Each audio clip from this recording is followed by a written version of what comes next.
Social media पर एक नई बहस छिड़ गई है और ये बहस है E20 फ्यूल को लेकर। इसे लेकर यूजर्स के बीच जबरदस्त घमासान छिड़ा हुआ है। कई कार और बाइक मालिक लगातार शिकायत कर रहे हैं कि जैसे ही उन्होंने E20 फ्यूल का इस्तेमाल शुरू किया, उनकी गाड़ियों की माइलेज काफी हद तक गिर गई है। अब ऐसे में सवाल ये उठता है कि क्या सचमुच E20 फ्यूल गाड़ियों के लिए नुकसानदेह है या फिर ये सिर्फ अफवाहों का खेल है। दरअसल आपको बता दें कि भारत सरकार ने अप्रैल 2023 में E20 फ्यूल लॉन्च किया था। मकसद इसका साफ था, प्रदूषण कम करना और भारत को क्लीन एनर्जी की दिशा में आगे ले जाना। अब आपको बता दें E20 फ्यूल का मतलब है 20% इथेनॉल और 80% पेट्रोल। लेकिन पुराने यानी नॉन E20 कॉम्पेटिबल व्हीकल्स में ये ईंधन जरूरी कर दिए जाने से मालिकों में डिससेटिस्फेक्शन बढ़ गया है और अब ये विवाद सीधे पहुंच गया है सुप्रीम कोर्ट तक।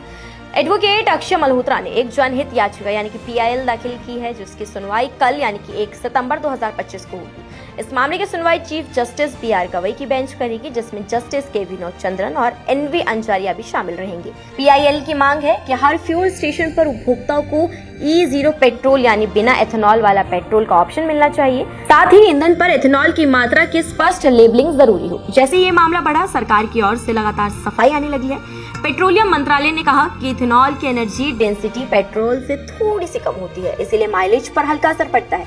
अगर वाहन E20 के लिए डिजाइन है तो गिरावट केवल 1 से 2% तक होगी और पुराने वाहनों में यह असर 3 से 6% तक जा सकता है। सरकार का दावा है कि बड़े ऑटोमोबाइल निर्माता पहले ही E20 कंपैटिबल इंजन और मटेरियल पर काम कर चुके हैं। सबसे बड़ी अफवाह जो फैली वो ये है कि E20 फ्यूल इस्तेमाल करने से वाहन बीमा पॉलिसी रद्द हो जाएगी, तो सरकार ने इसे पूरी तरह से झूठा करार दिया है। सरकार ने कहा है कि E20 का इस्तेमाल करने से बीमा पर कोई असर नहीं पड़ेगा।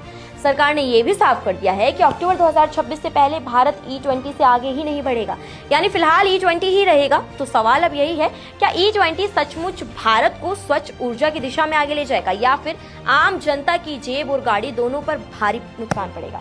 जवाब अब सुप्रीम कोर्ट ही देगा। फिलहाल मामले पर आपकी क्या राय है, कमेंट सेक्शन में हमें जरूर बताएं।